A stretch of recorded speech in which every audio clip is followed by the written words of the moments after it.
Qu'est-ce que j'aurais à lui dire? Bon, c'est pas sur le sujet de la sidérurgie, bien qu'il me soit un sujet pour moi très important. C'est pas sur ce sujet-là que je l'attaquerai. Je l'attaquerai sur toutes ces réformes qu'il a fait sur le mariage pour tous. Je lui demanderai d'abord quels sont ses vrais projets pour la vie étudiante, pour l'avenir des étudiants, parce que on est l'un des pays d'Europe avec le plus gros fort taux de chômage. Et aussi pour mon environnement, la Lorraine, la reconversion économique de la Lorraine. Et aussi sur des sujets plus vastes, plus internationaux, sur la Syrie.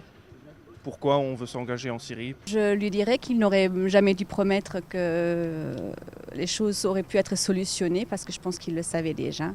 Donc parfois, il vaut mieux dire la vérité même si elle n'est pas plaisante à entendre. Je lui dirais qu'il a trahi le peuple de gauche et que les promesses valent que quand elles sont tenues et qu'à partir du moment où il a pris des engagements, il se devait de les tenir et qu'il sera obligé d'assumer le résultat de ses actions dans les urnes. Ouais, je dirais qu'il faut arrêter de donner espoir à tous ces gens qui travaillent dans ces usines et qui ont de l'espoir encore un petit peu.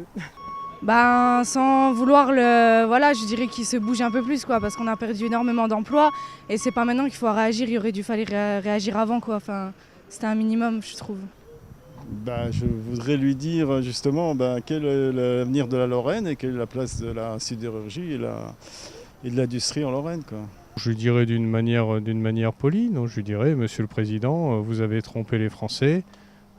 Aujourd'hui, maintenant, essayez de redresser le cap et de refaire de la France le pays qu'elle doit être.